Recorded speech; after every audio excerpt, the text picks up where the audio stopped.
Alright guys, so I'm going to quickly show you how you can do a little bit of motion tracking in Blender. It's a pretty powerful tracker. It tracks in 3D, so it's a good alternative to using After Effects or any other third-party 3D tracker because Blender is free. What we can do is first go up here, hit this little plus sign, we'll go down to VFX, and we're going to open a new motion tracking tab. The first thing that we want to do before we get started though is go into our scene settings, and we're going to change our frame rate to match our footage. Now my footage was shot in 30 frames per second. I wouldn't recommend shooting at that frame rate. It's not the ideal frame rate for cinema. However, this particular footage that I have was shot at 30 frames per second, so we want to use that. So we're going to just go here and open our media clip now, and I'm going to go and find it. Here it is. So we'll double click that, open it up. And we can hit prefetch, and that's going to load our frames into the RAM so that it's going to play back much smoother. So you can see now it plays back nice and smoothly. And we're going to hit set scene frames. That's just going to cut our timeline down to the proper size so that we don't have extra frames. So this is the footage that we're going to be tracking. It's just kind of, moving through my buddy's apartment. And it's, got some good 3D movement here so that we can kind of demonstrate what we need to do in Blender to track that. So go to a frame, probably somewhere in the middle. Usually it's somewhere in the middle that has a lot of elements that are consistent throughout the whole shot.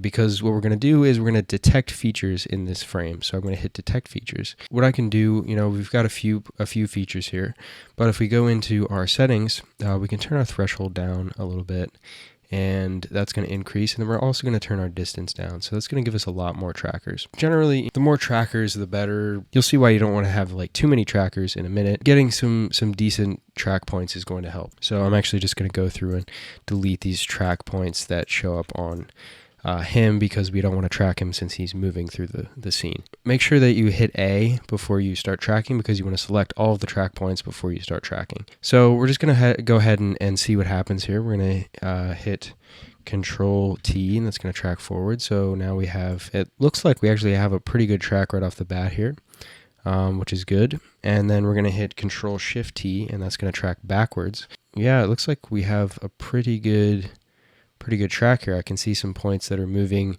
incorrectly already, but for the most part, a lot of them are sticking pretty well. So, we have a good amount of data here, so we just need to kind of clean it up a little bit so that we're not going to get those errors creating our scene camera. Go to our solve panel, and we're just going to go down here to our cleanup section, and we're just going to hit filter tracks, and we're just going to bring this down. So if you take a look at your graph in here, we can see that obviously we have some points kind of going off the charts here. So what we could do is just try and solve this and see what happens. So we got a solve error of 3.84 pixels, which is not bad. It could be a lot worse. That's really not bad. So if we go into here, we haven't done any sort of cleanup yet, that's pretty good.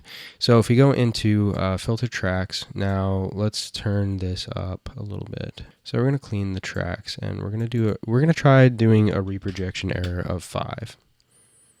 Okay.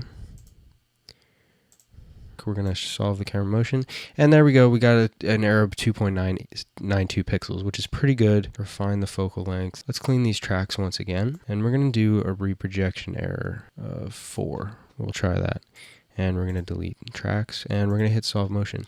Now we're down to 1.99 pixels, and that's not bad. What we want to do, we want to get an error of 1 or less. That's ideal. So sometimes going in and tweaking your keyframes can actually help a lot. What you want to do is find 2 frames where they have somewhat common track points, but they're at different points in the shot, so that demonstrates the parallax well. The auto is usually 1 and 30, which sometimes doesn't work very well. So, and just going through it and filtering these tracks once again. Okay, so we're down to 1.38 pixels. That's pretty good for a scene like this, so I'm pretty happy with that. We can set this as the background.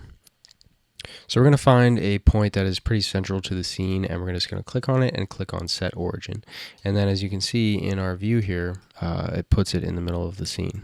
So what we can then do is go down here and click on setup tracking scene. All right, so now I'm just going to hit setup tracking scene, and it's going to set up our tracking scene here in our camera, as you can see, but it's kind of off. It doesn't really know where the floor is. So what we want to do is select 3 points that we put on the floor. So we're just going to hit floor, and that's going to set up our floor. This is the counter. However, there really aren't any good track points on the ground.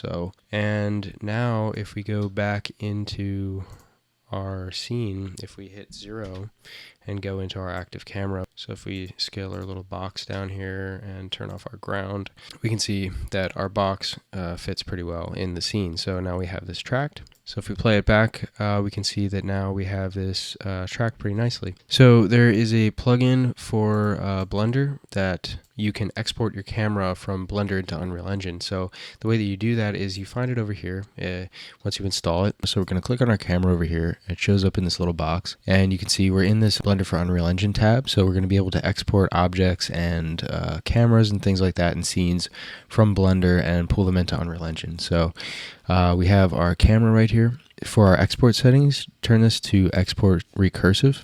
Now if we look down here, it says one asset will be exported, and we have our camera selected. So save your Blender file first, and then you're going to hit export for Unreal Engine 4. And then you're going to go down here to copy import script, scroll down, and we're going to hit import sequence. And then we can head over into Unreal Engine. And then once you're inside of Unreal Engine, all you have to do is open up the console command by hitting the tilde key, which is right above the tab key on most keyboards.